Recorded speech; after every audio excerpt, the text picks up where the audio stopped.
오늘 우리가 받을 하나님 말씀 함께 보시겠습니다. 출애굽기 3장 1절에서 4절까지 말씀입니다. 출애굽기 3장 1절에서 4절까지 말씀.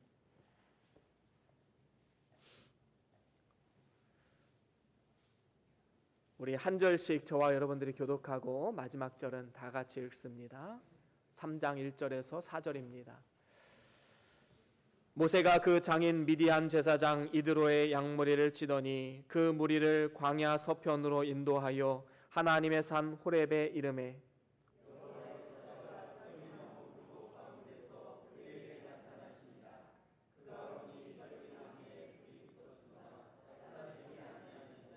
이에 가로되 내가 돌이켜 가서 이 큰 영광을 보리라 광경을 보리라 떨기나무가 어찌하여 타지 아니하는고 하는 동시에 여호와께서 그가 보려고 돌이켜 오는 것을 보신지라 하나님이 떨기나무 가운데서 그를 불러 가라사대 모세야 모세야 하시매 그가 가로되 내가 여기 있나이다. 아멘. 아멘. 우리 함께 말씀 들고 함께 선포하시겠습니다. 시작. 주의 말씀은 내 발의 등이요 내 길의 빛이 되십니다. 주여 말씀하옵소서. 주의 종이 듣겠나이다. 아멘. 아멘. 오늘은 출애굽기 3장 1절에서 4절 말씀으로 불붙은 떨기나무가 주는 교훈이란 제목으로 함께 말씀을 나눠보길 원합니다. 놀이동산에 가면 단연 인기 있는 기구가 있지요. 그것은 롤러코스터입니다. 저는 사실 이 롤러코스터를 잘 타지는 못합니다. 예전에 아이들과 함께 이 놀이동산을 갔는데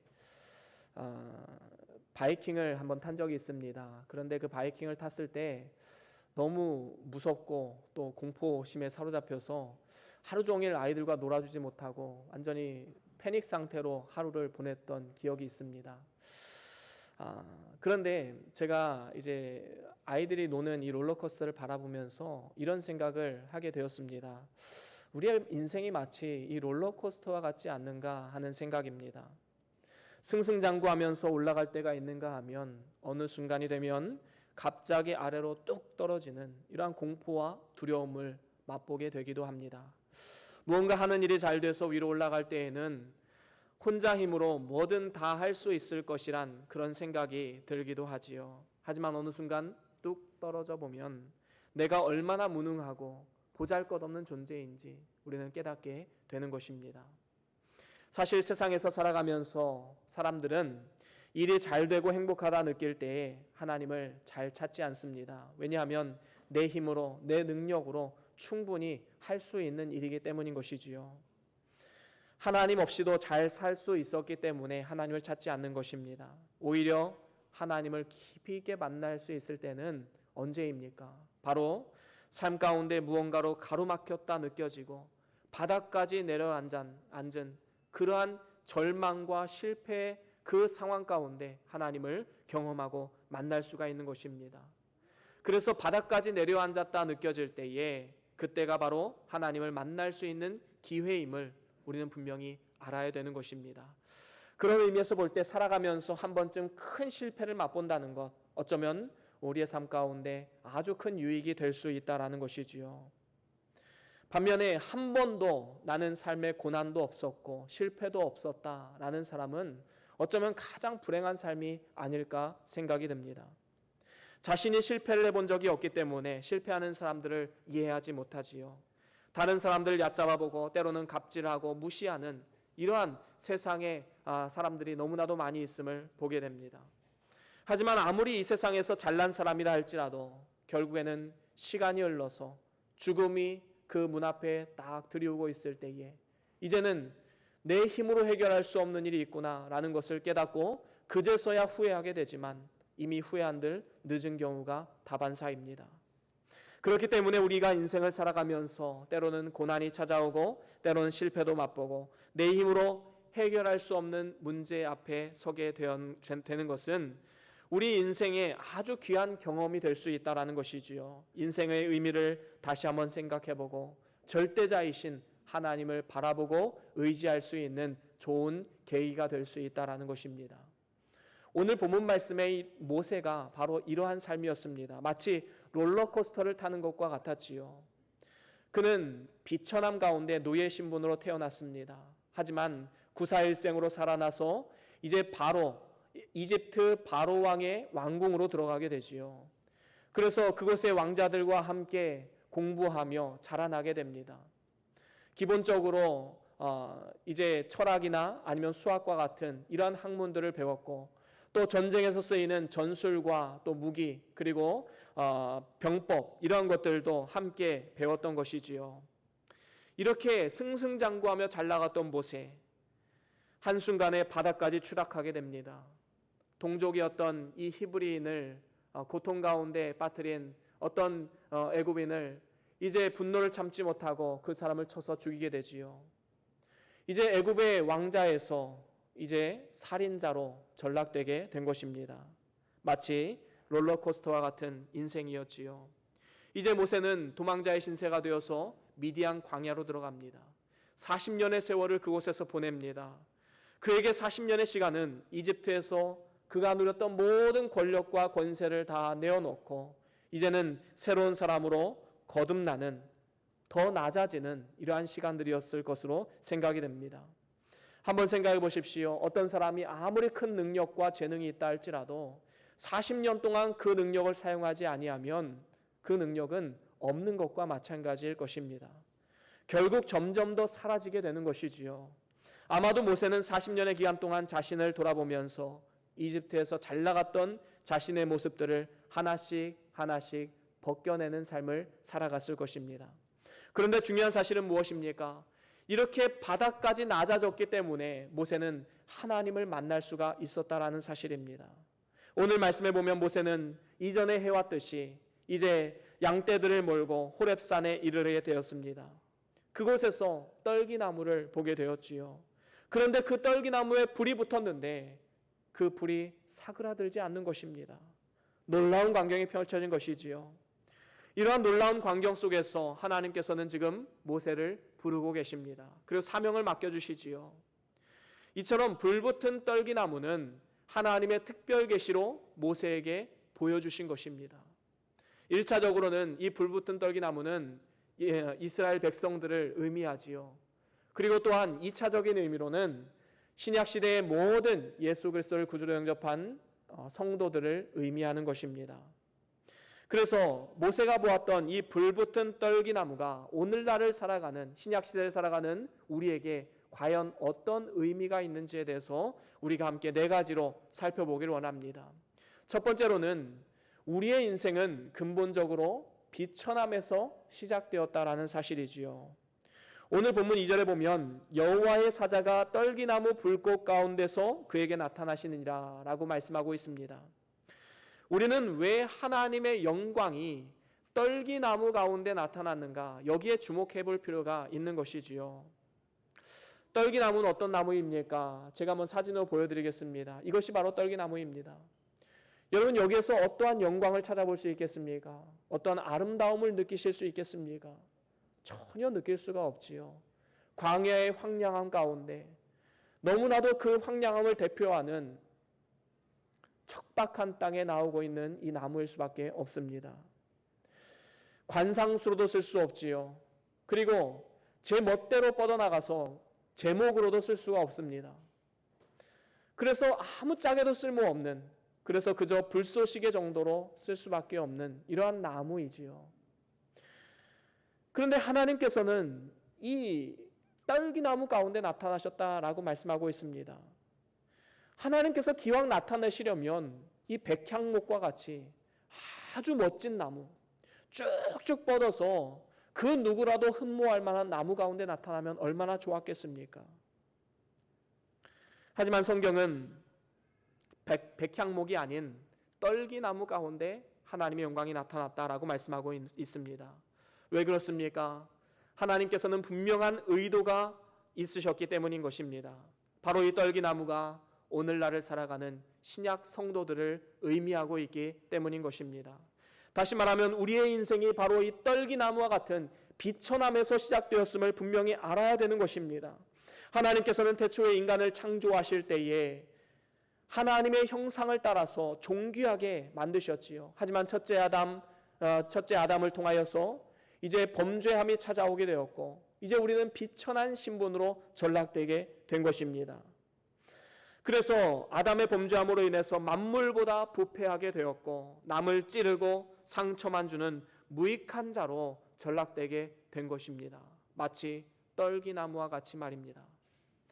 갈라디아서 5장에 보면 우리 인생이 얼마나 죄악된 존재인지, 우리 마음으로부터 얼마나 더러운 것들이 흘러나오는지 그 15가지의 죄목에 대해서 말씀하고 있습니다. 우리 같이 한번 읽어볼까요? 갈라디아서 5장 19절에서 21절입니다. 같이 쭉 읽어보겠습니다. 시작. 육체의 일은 현저하니 곧 음행과 더러운 것과 호색과 우상숭배와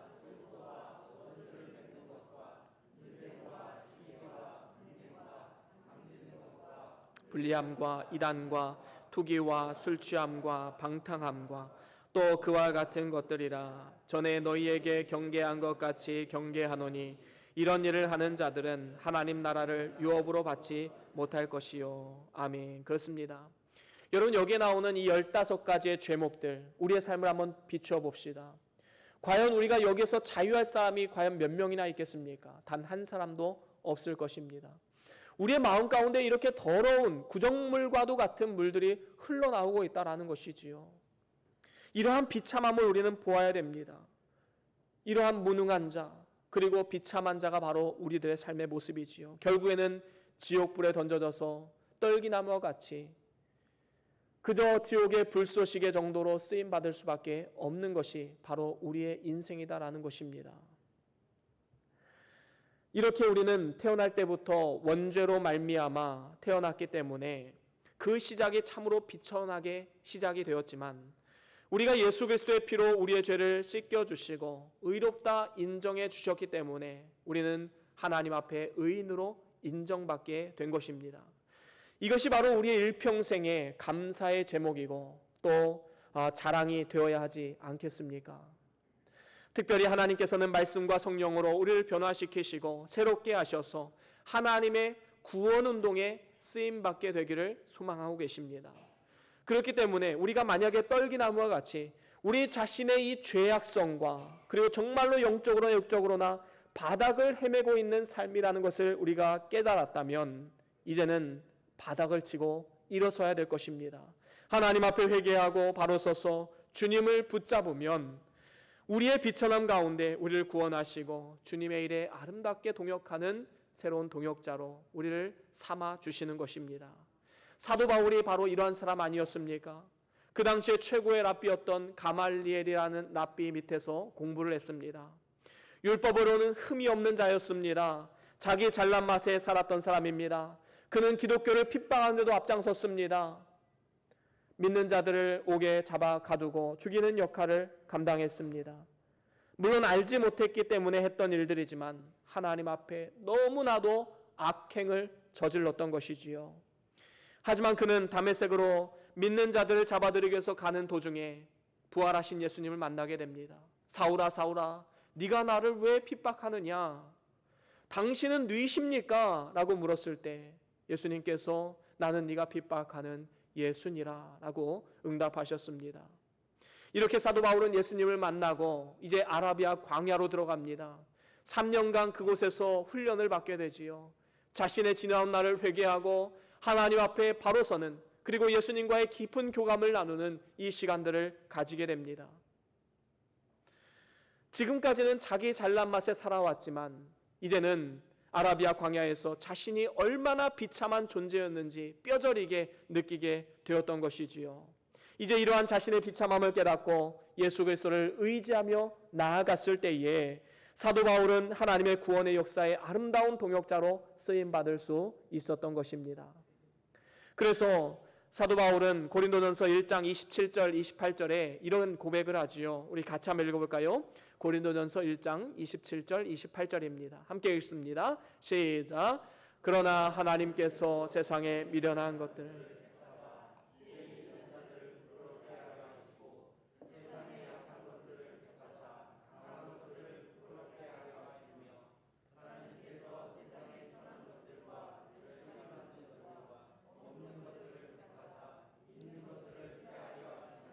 아멘. 그렇습니다.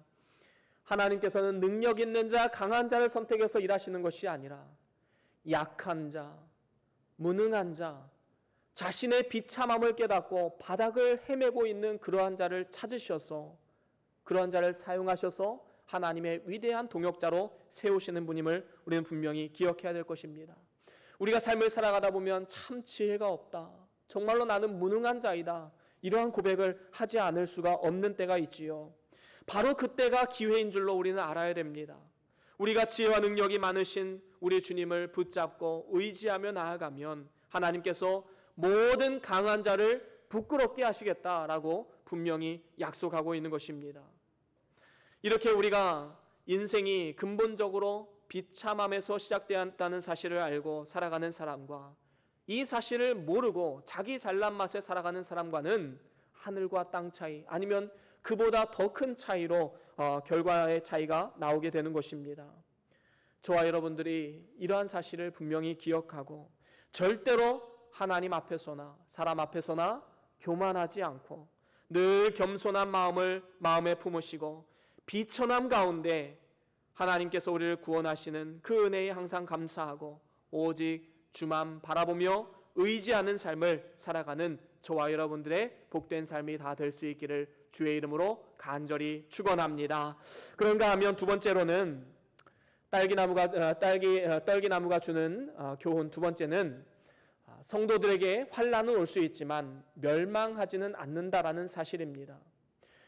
여러분, 우리의 삶 가운데 환난은 올 수 있습니다. 하지만 그 환난으로 인해서 절대로 우리는 망하게 놔두시는 분이 아니다라는 것이지요. 오늘 본문 말씀 2절 마지막에 보면 이렇게 말씀합니다. 떨기나무에 불이 붙었으나 사라지지 아니하니라. 여러분, 떨기나무에 불이 붙으면 원래는 어떻게 됩니까?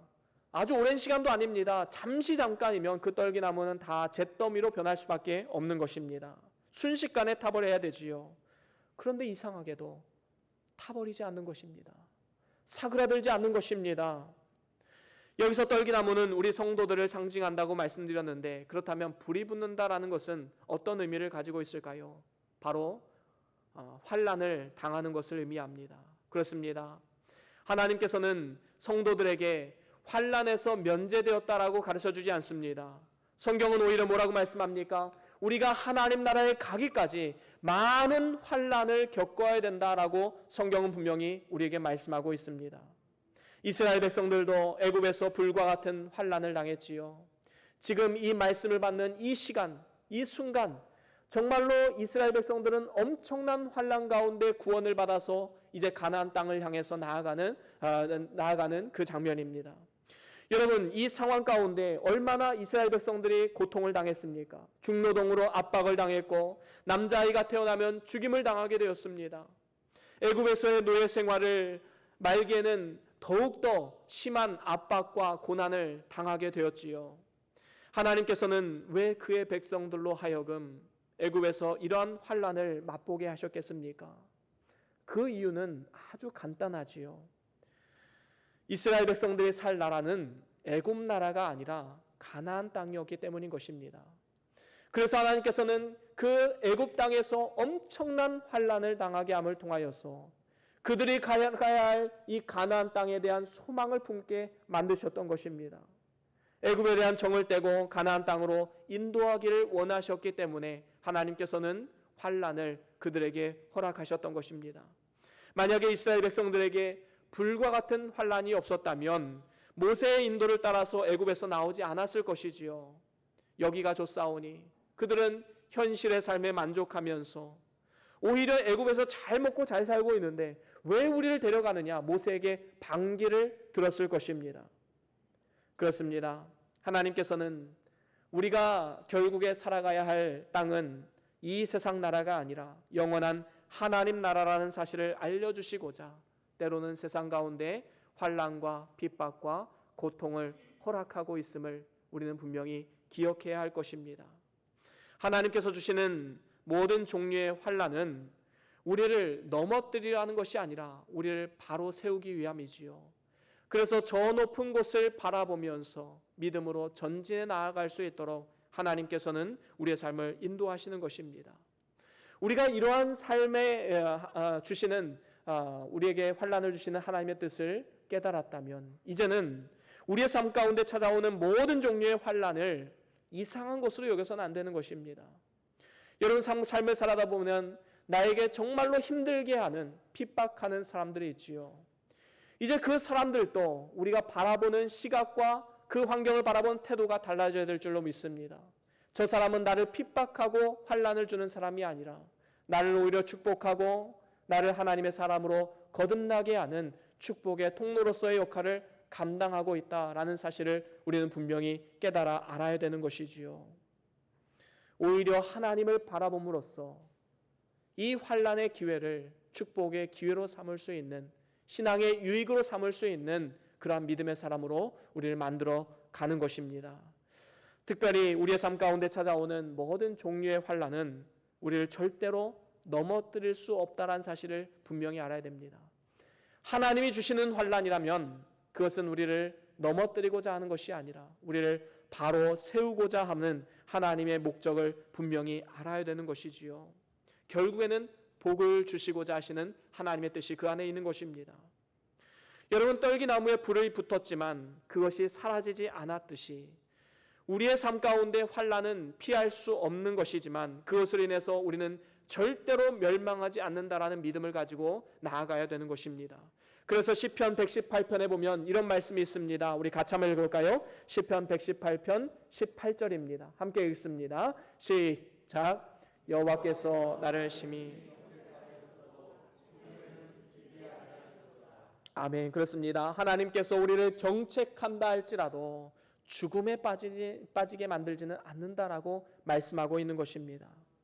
여러분, 오늘날 우리가 나가는 모든 종류의 환난은 우리가 능히 감당할 수 있기 때문에 주시는 환난일 뿐만 아니라 때로는 감당치 못한다 느껴질 때 하나님께서는 따로 피할 길을 내어주셔서 믿음으로 우리가 인내하고 감당할 수 있게 만드시는 것이지요. 그래서 고린도전서 10장 13절에 우리가 잘 아는 말씀 이렇게 말씀하고 있습니다. 우리 같이 한번 읽어볼까요? 고린도전서 10장 13절입니다. 시작. 사람이 감당할 시험 밖에는 너희에게 당한 것이 없나니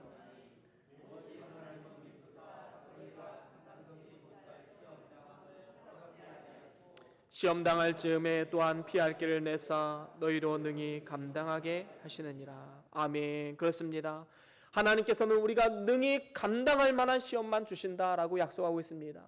혹시 우리가 감당치 못할 때에는 하나님께서 피할 길을 따로 내어주시겠다. 그래서 내가 너희로 능히 감당케 하시겠다. 우리에게 약속해주고 있는 것입니다. 그렇습니다. 이러한 은혜의 하나님, 그 하나님을 바라볼 때 우리는 모든 환난 가운데 넉넉하게 승리할 수 있게 되는 것이지요. 그래서 우리는 환난이 올 때에 이것은 우리를 망하게 하기 위한 환난이 아니라 하나님이 우리를 복을 주시기 위해서 주시는 환난이다라고 생각하고 힘을 다해서 우리는 인내하고 하나님을 바라봐야 할 것입니다. 그렇게 되면 하나님의 도우심으로 인해서 결국에는 승리케 되는 것입니다. 저와 여러분들이 삶 가운데 어떠한 환난과 어떠한 고통을 맛본다 할지라도 이것으로 인해서 내가 절대로 멸망하지 않는다, 나는 절대로 넘어지지 않는다 믿음으로 선포하시고 믿음으로 담대하게 나아감을 통하여서 모든 환경을 넉넉하게 이겨내시는 저와 여러분들의 복된 삶이 다 될 수 있기를 주의 이름으로 간절히 축원합니다. 그런가 하면 세 번째로 불붙은 떨기나무가 주는 교훈, 세 번째는 환난과 연단을 인내하면 결국에는 영광을 얻게 된다라는 사실입니다. 오늘 말씀해 보면 떨기나무에 불이 붙음으로 나무가 더욱 아름다워지고 광채가 나고 있음을 우리는 확인할 수 있지요. 여러분, 마치 이 크리스마스 트리를 한번 상상해 보십시오. 나무에 이렇게 전구를 달아놓으면 불을 딱 켜는 순간 얼마나 아름답습니까? 아마도 이 모세가 이런 광경을 맛보지 않았을까 생각이 됩니다. 그래서 3절 전반절에 뭐라고 고백합니까? 이에 가로되 내가 돌이켜 가서 이 큰 광경을 보리라. 떨기나무가 어찌하여 타지 아니하는고 라고 말씀하고 있습니다.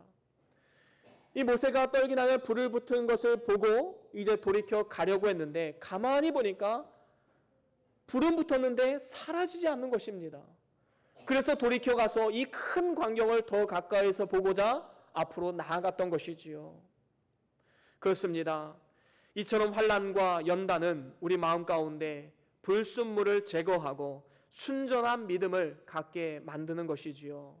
그래서 시편 66편 7절에 10절에 보면 이렇게 말씀합니다. 우리 같이 한번 읽어볼까요? 시작. 하나님이여 주께서 우리를 시험하시되 우리를 단련하시기를 은을 단련함 같이 하셨으며. 그렇습니다.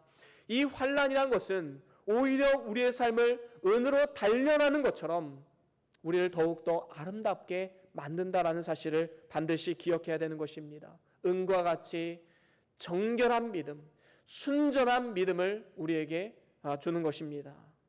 욥은 당대의 의인이라고 말했지만 그에게는 참으로 말할 수 없는 고난이 찾아오게 되었습니다. 하지만 이러한 환난을 통해서 그의 안에 부패성을 제거하고 정금과 같이 나와서 결국에는 갑절의 축복을 받지 않았습니까? 이러한 과정에서 욥은 이러한 고백을 합니다. 욥기서 23장 10절 말씀 우리 같이 한번 읽어볼까요? 욥기서 23장 10절입니다. 시작. 나의 가는 길을 오직 그가 아시나니 그가 나를 단련하신 후에는 내가 정금과 같이 나오리라. 아멘. 그렇습니다. 정금 같은 믿음을 얻기 위해서 단련 그리고 환난도 우리에게 반드시 필요함을 우리에게 말씀하고 있는 것입니다. 이렇게 단련을 참고 인내하면 하나님께서 영적인 면에서나 육적인 면에서나 반드시 그 사람에게 정금과도 같은 축복을 내리시고 결국에는 영광을 얻게 만드시는 것입니다. 여러분 삶 가운데 저와 여러분들 가운데 작게 크게 참 고난과 환난이 많음을 보게 됩니다. 어떤 분들은 건강상의 문제, 어떤 분들은 경제적인 문제, 어떤 분은 자녀의 문제, 참으로 환난과 고통이 많은 인생이 바로 우리의 인생이지요. 이것으로 인해 참으로 고단한 인생을 우리는 살아가고 있습니다. 하지만 이러한 모든 환난과 고통을 통하여서 하나님께서 우리를 세우시고 결국에는 칭찬과 영광과 존귀를 얻게 만드신다라고 성경은 우리에게 분명히 말씀하고 있습니다. 그래서 베드로전서 1장 7절에 우리가 잘 아는 말씀이 있지요. 우리 같이 한번 읽어볼까요? 베드로전서 1장 7절입니다. 함께 읽어보겠습니다. 시작. 너희 믿음의 시련이 불로 연단하여도 없어질 금보다 더 귀하여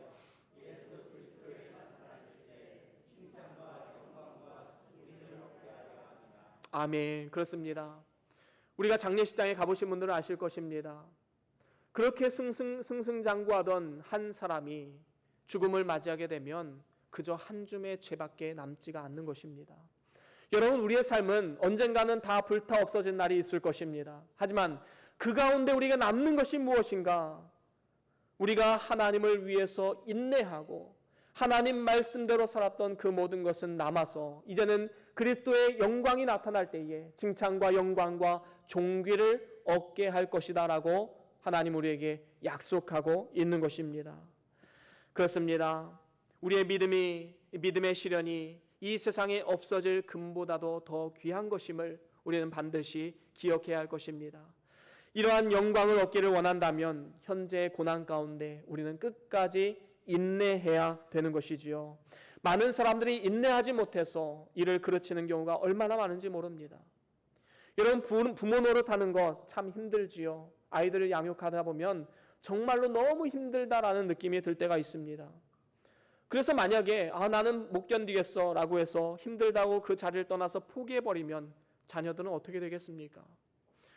회사 생활하면서 참 힘든 일이 많이 있지요. 상사와의 관계, 직장 동료와의 관계 너무나도 힘든 일이 많이 있습니다. 하지만 힘들다고 그만두고 이곳저곳으로 계속해서 이직해 다닌다면 그 사람을 어디에다 쓸 수가 있겠습니까? 우리에게는 인내가 필요합니다. 한번 심겨졌으면 끝까지 거기에 머물면서 하나님의 때를 기다리면서 나아가는 것이지요. 신앙생활도 마찬가지입니다. 교회에서 적응하지 못하고 다른 교회 가면 더 완벽한 교회가 있을까? 이 교회에 저 교회에 떠돌다가 이단에 빠지는 경우도 많이 있지요. 어딜 가도 적응하지 못하는 것입니다. 또한 우리에게 맡겨진 사명, 교사의 직분, 교역장의 직분, 많은 직분을 맡겨주셨는데 조금 힘들다고 해서 그 직분을 내려놓고 이제는 하나님과 전혀 상관없는 세상 길로 걸어간다면 그 사람을 어떻게 이 세상 가운데 그리고 교회 가운데 빛과 소금으로 쓰임받을 수가 있겠습니까? 우리는 한번 심겨졌으면 그저 묵묵히 끝까지 인내하는 삶을 살아가야 할 것입니다. 이러한 삶을 통해서 하나님은 반드시 역사하신다라는 것이지요.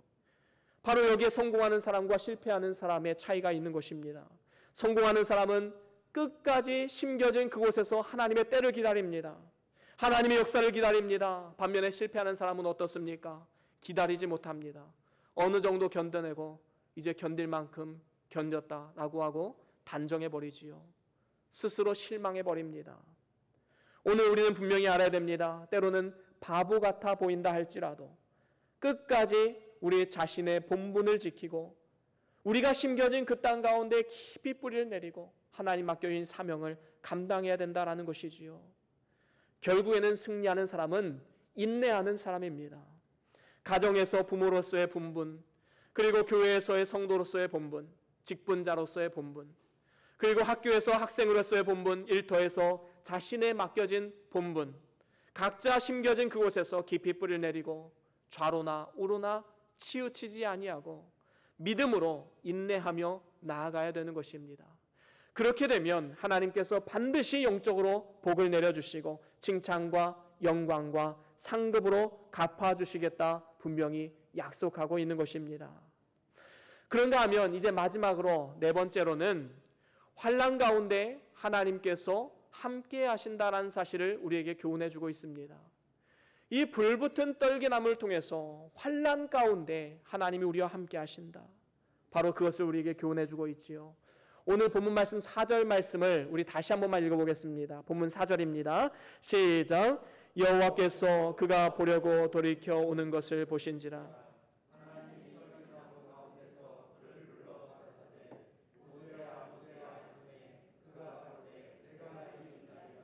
아멘. 그렇습니다. 지금 모세는 너무나도 신기한 이 광경 앞에서 그 떨기나무를 자세히 보기 위해서 그 앞으로 나오고 있지요. 그때 하나님께서 말씀하셨는데 하늘에서 말씀하신 것이 아니라 떨기나무 가운데서 말씀하셨다라고 말씀하고 있습니다. 여기서 불붙은 떨기나무 가운데 계셨다는 것은 우리에게 아주 중요한 교훈을 주고 있지요. 그것은 무엇입니까? 우리의 삶 가운데 환난을 당하는 것이 마치 우연히 당하거나 아니면 운이 없어서 당하는 것이 아니라 그 모든 상황을 배후에서 주장하시는 주권자가 바로 하나님이시다라는 사실을 우리에게 분명히 말씀하고 있는 것입니다. 이사야 선지자는 하나님께서 빛을 지으셨을 뿐만 아니라 어두움도 창조하셨다라고 말씀하셨지요. 또한 평안을 창조하셨을 뿐만 아니라 고난, 환난도 창조하셨다라고 말씀하고 있습니다. 여러분, 하나님이 만드셨다면 그 이유와 목적이 분명히 있는 것 아니겠습니까? 하나님이 빛과 평안만을 창조하신 것이 아니라 어두움과 고난도 창조하셨다면 그 안에는 하나님의 뜻과 계획하심이 분명히 있음을 분명히 알아야 되는 것입니다. 오늘날 코로나19 바이러스로 인하여서 참 교회와 또 이 나라 민족 전 세계가 참으로 어려운 이 상황 가운데 있지요. 분명한 것은 무엇입니까? 이 사태를 통하여서 하나님이 말씀하시고자 하시는 하나님의 뜻이 분명히 있다는 사실입니다. 성경을 보면 온역이 왔을 때 단 한 번도 하나님의 뜻이 없이 준 적은 없었습니다. 하나님의 뜻과 계획하심이 분명히 있었던 것이지요. 하나님이 원하신 것은 회개이고 하나님의 뜻 앞에 바로 서서 하나님을 바로 섬기고자 하는 하나님의 뜻과 계획하심이 있는 것입니다. 그렇기 때문에 우리는 이 바이러스가 속히 종식되기를 기도해야 마땅하지만 더 중요한 기도가 무엇입니까? 이 사태를 통하여서, 이 일을 통하여서 하나님의 뜻이 반드시 이루어지게 해 주시옵소서. 나의 삶 가운데, 나의 가정 가운데, 우리 교회 가운데, 이 나라 민족 가운데 하나님의 뜻이 속히 이루어지게 해 주시옵소서. 이 일을 위해서 우리가 쓰임 받기를 원합니다. 하나님 앞에 회개하며 나아갑니다. 하나님 앞에 바로 서기를 원합니다. 하나님 주신 사명 감당하기를 원합니다. 우리는 믿음으로 결단하면서 나아가야 되는 것입니다. 그렇습니다. 그렇게 나아갈 때에 하나님께서는 우리의 삶을 인도하여 주시고 복된 삶으로 우리에게 오히려 찬송케 하는 이러한 역사의 도구로 쓰임받게 되는 것입니다. 그렇습니다. 하나님께서는 환난당하는 이스라엘 백성들과 함께 하셨지요. 낮에는 뜨거운 태양빛이 내리쬐고 밤에는 이 차가운 모래바람 때문에 추위를 견디지 못한 이런 상황 가운데 낮에는 구름 기둥으로 밤에는 불기둥으로 그들의 삶을 인도하셨습니다. 다니엘의 세 친구는 어떻습니까? 우상 숭배하지 말라는 이 말씀을 지키기 위해서 우상 앞에 절하지 않은 죄로 풀무불에 빠지게 됩니다. 하지만 그 가운데 하나님께서 함께 해주셔서 그들을 건져내시고 구원하셨지요. 오늘날 코로나19 바이러스 사태로 인하여서 경제적, 사회적, 육체적 고통과 환난을 당한 모든 삶과 가정에게 하나님께서 이렇게 선포하시면서 말씀합니다. 시편 46편 1절과 2절, 3절 우리 같이 한번 쭉 읽어보겠습니다. 시작. 하나님은 우리의 피난처시요 힘이시니 환난 중에 만날 큰 도움이시라. 그러므로 땅이 변하든지 산이 흔들려 바다 가운데 빠지든지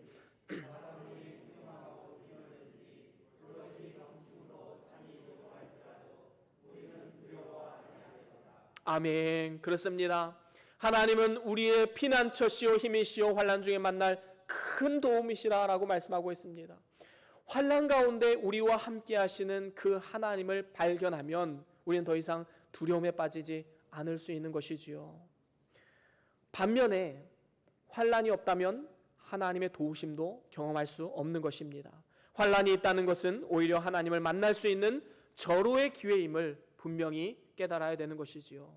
환난 가운데 하나님께서 함께 하심을 분명히 기억하십시오. 이제 말씀을 마무리합니다. 우리의 인생은 올라갈 때가 있으면 내려갈 때도 있습니다. 마치 롤러코스터와 같지요. 지금 평안하다고 해서 내일 우리의 삶 가운데 어떠한 일이 닥칠지 모르는 이러한 삶을 우리는 살아가고 있습니다.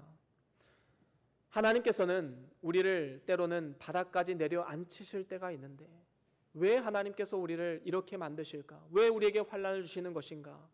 바로 그때 하나님을 만날 수 있는 절호의 기회임을 알아야 되는 것입니다. 그래서 바닥을 치고 다시 일어서야 하는데 이 모세가 이러한 굴곡진 인생 가운데 이러한 것을 경험했지요. 미디안 광야에서 모든 것을 다 내려놓고 양치는 목자로 살아가고 있을 때에 살아계신 하나님께서 나타나셨습니다. 불붙은 떨기나무 가운데 나타나셨는데 이를 통해서 우리에게 주셨던 교훈이 있지요. 네 가지로 함께 살펴보았습니다. 첫 번째는 무엇이었지요? 정리하면서 마치겠습니다. 그렇습니다. 인생은 근본적으로 비참함에서 시작되었음을 먼저 전제로 하고 시작이 되어야 됩니다. 두 번째는 무엇이지요? 그렇습니다. 우리에게 환난은 올 수 있지만 절대로 이것으로 나는 멸망하지 않는다. 분명한 믿음이 있어야 됩니다. 세 번째는 무엇입니까? 그렇습니다. 심겨진 그 땅 가운데 인내하십시오. 끝까지 인내하면 하나님께서 결국에는 영광과 상급과 존귀를 얻게 하신다 약속하셨습니다. 네 번째는 무엇입니까? 여러분, 하나님께서 우리와 함께 하신다 약속하셨습니다. 어떠한 힘들고 어려운 상황 가운데서도 하나님이 함께 하심을 분명히 기억하십시오. 저와 여러분들이 이 네 가지를 반드시 기억하시고 환난과 고통이 많은 우리의 인생길 가운데 오직 우리의 삶의 주권자이신 여호와 하나님만을 바라보며 주님과 동행함을 통하여서 지금으로부터 영원까지 하나님 주시는 기쁨과 감사를 누리고 하나님께서 예비하신 모든 칭찬과 영광과 상급을 받아 누리는 복된 삶이 다 될 수 있기를 주의 이름으로 간절히 축원합니다. 우리 다 같이 오늘 받은 말씀 기억하시면서 잠깐 동안 기도하실 텐데 우리의 삶을 한번 돌아봅시다. 우리가 얼마나 비참한 존재인지, 얼마나 무능력하고 얼마나 연약한 존재인지 우리 자신을 주님 앞에 바라보면서 하나님 앞에 기도하면서 나아갑시다. 하나님의 도우심을 구합시다. 하나님의 인도하심을 구합시다. 우리가 다 같이 잠깐 동안 묵상하시면서 기도합니다. 주여.